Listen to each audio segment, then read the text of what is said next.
In this video, we're going to be doing a 2 Megapop scenario alongside not removing any of the corn in this cornfield.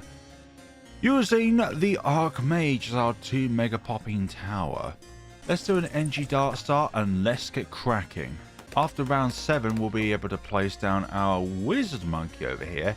And because of the fact that top half Wizard Monkey can see through obstacles, there will be a point in this game in which we will be able to see through this cornfield and attack the balloons over on the left hand side of the map here.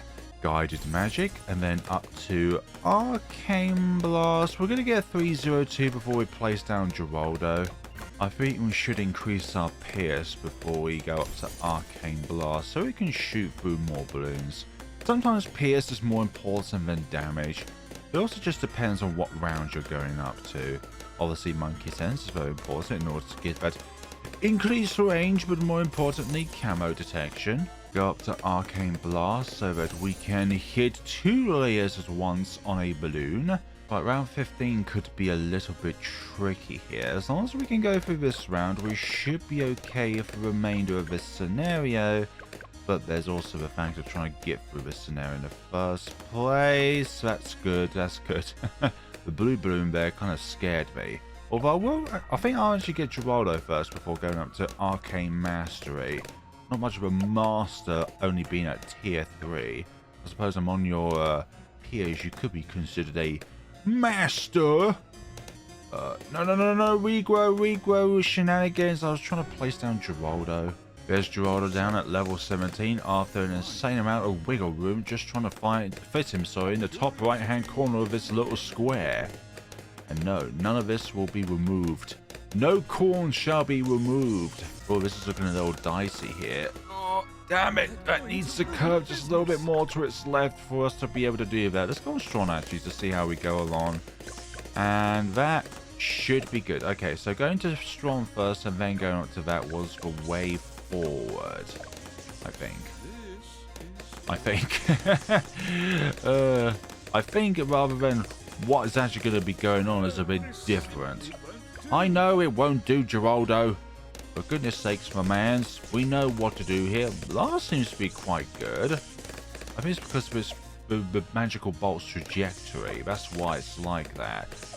Although this round's looking a little bit problematic. Oh, we got money for it, but it's just getting up to that point. Like, we can't get it. But it's just trying to get it. Arcane Mastery. Oh, nice. We got it before the end of the round there. Very much needed. Okay, Camo Balloon dealt with by the wizard himself. And then now we've got ourselves a bit of a purple issue. Don't worry, we've got our engineer here in order to remove a purple layer. Hopefully, may require some help on this one in the form of glue. We'll put you down there actually so that you don't take up too much of our time. I say our time, you're also part of it, my dear viewer. But of course, we went for that round, nice. I'm actually going to be placing down an alchemist to buff our arcane mastery, but also to enable it to pop lead balloons. There's round 27, now round 28, consisting of, well, this. And there we go through the leads. Nice to have you on board. So it turns you into a plasma damage type when you've got acidic mixture dip on board, technically. I'm contemplating whether or not later on to get ourselves a Abyssal Warrior to increase our Archmage's Pierce, but we'll see how we go along. Okay, so those purples were not too bad, just because they're a little bit more spaced out. Stronger stimulant for even more of a buff whenever it's applied. And once we get a village into place, with a combination of the village and the stronger stimulant, we'll be able to attack targets over on the left hand side here. Got a village over here. Hopefully we can get jungle drums up and running by the time the round 40 comes along. Just so with a bit more attack speed on our dear magician over here. I think we can risk not getting MIB so that we can get Arcane Spike as soon as possible. Then we will have guaranteed plasma damage type. Okay, there is you, however, which could be very problematic, in which you definitely will be problematic. So what are we like when it comes to... Oh, we can buy Jerry's hot sauce, which is really good. So what's going to place a tuber glue, and a creepy idol over here. Yeah, a lot of these runs are Jerry-centric, as to like the survival is dependent on having Jerry. But I kind of... Oh my gosh, that was clutch! Yeah, whenever acidic mixture dip, sorry, the strongest stimulant part is active alongside the village, we can actually attack targets over here, which is pretty nice to have. You need arcane spike next, because without it, round 50 is going to be much more troubling than round 40 would ever be. Yes, so Jerry's fire's gone out, but we don't really need to rely on it that heavily, and oh, they're going to ruin business. we got ourselves some camo balloons to deal with here. So cleansing foam is a cheaper option than trying to get radar scanner, which is not our immediate priority. For some cheap decamo, this is very nice to have. Also, it can bypass obstacles as well, which is pretty good. Get the foam away, get the... God damn it, the foam had to pop stuff. Ceramic's a bit of a problem, but not enough of a problem for us to not be able to handle. Arcane Spike is soon going to be in our grasp, so just a few more hundred. Great Purple's next. Luckily, they're not going to be a big issue. We're going to overclock anyway, so this is a nice stepping stone to get to it.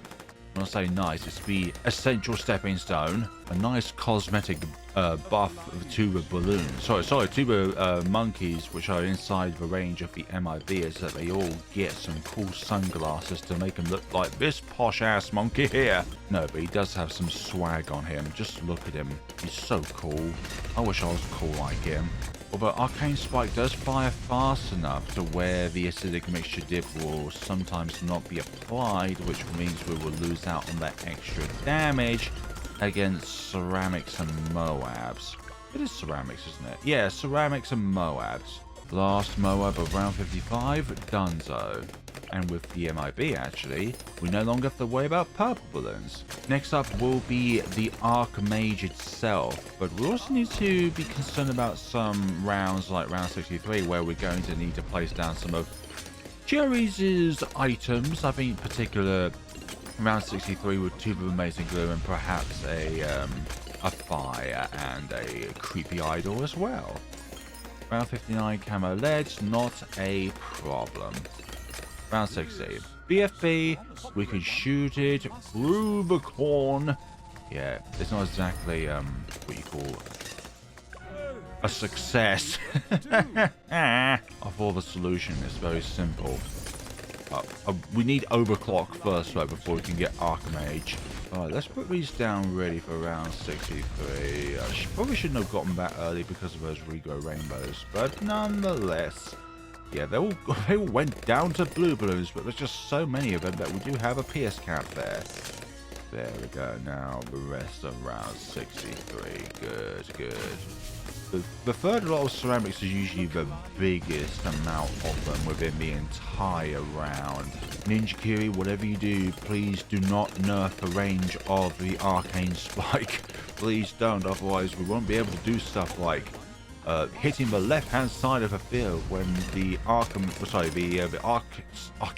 the top half wizard is in this spot. Okay, please don't. My other request is to give the normal damage type back to the biggest one, mortar, just because of the size of the explosion. If we went with middle cross path, A, we probably wouldn't be able to reach all the way over here, and B, we would need to think about a stack of old nails for round 24, and then possibly a visibility potion as well for round 33. Believe it or not, the Moabs in this scenario are not the problem. It's the, A, the lack of pierce, and B, the ceramics, because the Archmage is very good against Moab-class balloons, but when we go down to ceramics, that is when we're going to face a problem with this particular tower. Like some towers, they're excellent against ceramics, but rubbish against Moabs. Other ones are a balance of the two. I'd say Permacharge is like the most balanced tower in the game when it comes to like damage against Moabs, damage against ceramics. But then again, the Permacharge just fires so fast anyway, so it's like, well, it can just defeat its weakness with a huge ass fire rate. Speaking of a huge ass fire rate, where's my fire rate? We need a friend. Yeah, we're getting severely pierce capped here, which is not ideal, and we keep losing to yellow balloons. Oh, looking very snug here when it comes to our chances. Oh, that looked like it was going to pierce through.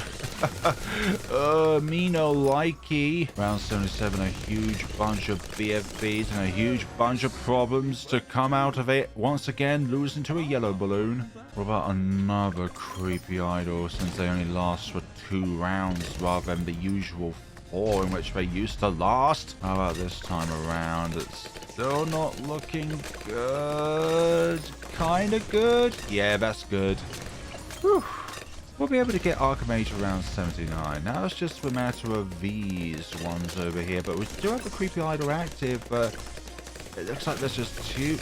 I was going to say there's too many of them, but luckily we managed it. Purple balloons. It's just the second load of ceramics I'm concerned about. Oh, come on. That's only a few balloons. Fine, you know what? We'll glue them before they get to us. Did it even affect them? I think it did, but I just couldn't catch them because there were so many of them there. There's so much carnage, it just instantly wiped the opposition off the map. And the opposition being, for some odd reason, the glob of glue that I've put over there. Okay, Archmage time, Archmage time. Oh my gosh, Gandalf has entered the field. He's also called Harry. Harry the Gandalf of all wizards. Right, ZOMG, this is where we should excel. Excel, PowerPoint, Outlook, Publisher, Access denied, balloons.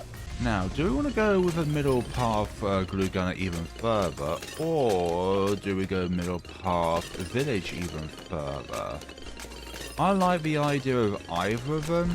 We'll just play it by ear for the moment. Like, this is what we call the cheaper path, but this is the more rewarding path with a higher risk.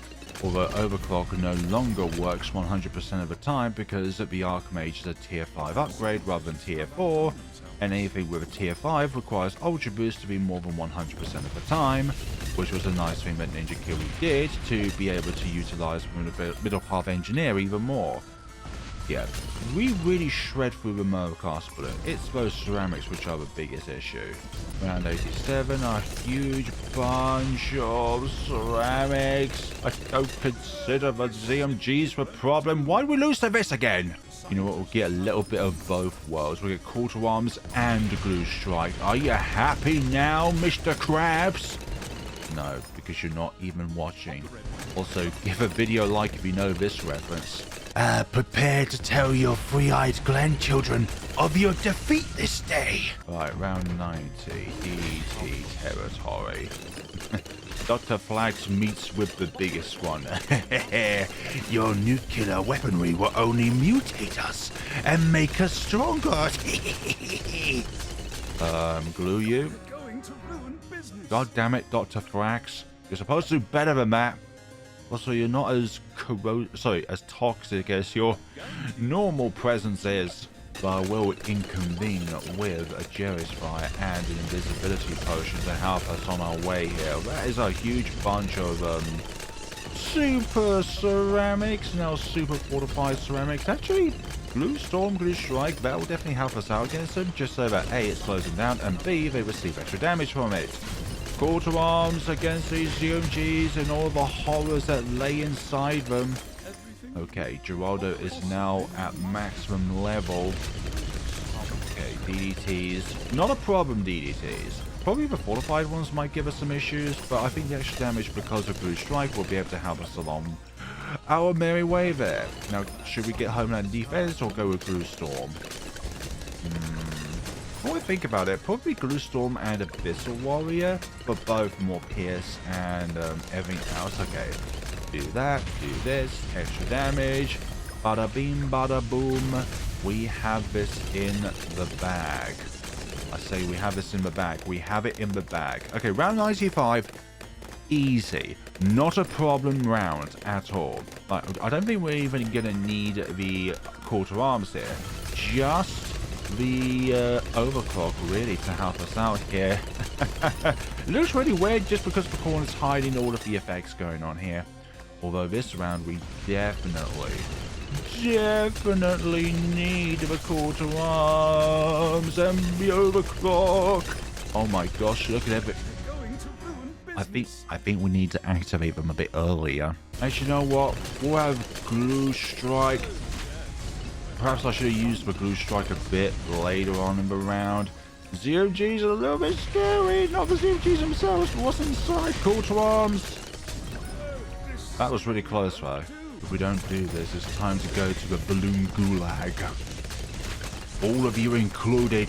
You will not be escaping the wrath of the allegations. Okay, Homeland Defense is now up and active. Hopefully round 98 won't be bad.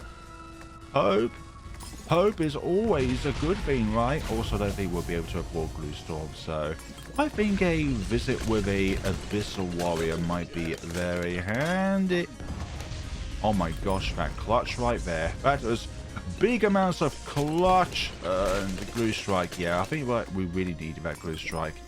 And just round 98 left, and I would like ourselves a Abyssal Warrior at some point throughout this run. Also, another thing about the reference I made earlier with Dr. Frax, whenever a unit just dies, the announcer says a warrior has fallen. Like, what a Chad thing to say about your faction. Although at the moment, I think our priority needs to be rejuve potions rather than increase our peers from the ground up. This is looking very fractious right about now. Glue Strike. Yeah, we need it. We desperately need it. Okay. I think we're stabilized now for the rest of this run. Yeah, Homeland Defense coming in clutch there. We're going to be using the last one for round 100. We can deal with these DTs by ourselves, and let's use the natural one first, just because we can do so. Ooh, yeah. We have this in the bag, ladies and gentlemen. Okay, going to be using our wonderful rejuve potion there, and then after that we're going to be Homeland Defensing again, and then we're going to use our Glue Strike once this goes down. There we go, and that's it. That is it, ladies and gentlemen. That is 2 Megapops with the Archmage on Cornfield without removing any of the corn. So if you're looking to get both the 2 Megapops achievement and the No Harvest achievement, I would say not do a 2 Megapops run to get the No Harvest achievement to make it just a little bit easier on yourselves. But it can be done. Also, you can use the outer edges of the road here to place some very minuscule items of Geraldo, and also place your dinos if you have any from beast handlers. But obviously they take up space. So, could we have done anything else really? Like, we could have... no, I don't think we could have placed our Moab glue with the budget we had left. Yeah, Homeland Defense was really important, I feel like. And also Overclock was very important. Geraldo was very important. I think Abyssal Warrior was less important, but that additional pierce around 98 was very welcome indeed. So you have a combination of Abyssal Warrior going bottom cross path and going Homeland Defense for more pierce to our Archmage, which is very nice. Let's just make sure Bolt's more powerful doesn't include pierce. Which it does though. Then it'll be even more powerful and upgrade. I wouldn't mind if it had a price buff if it added pierce as well. Thank you all so much for watching, everybody. Let me know what you thought of the video down in the comment sections below. And it's been a day. I'm still not doing this, okay? Please don't ask. It's not gonna happen. I'm not doing this on bloody puddles. Otherwise, it'll give me a bloody aneurysm. Thank you all so much for watching, and take care of yourselves, everybody.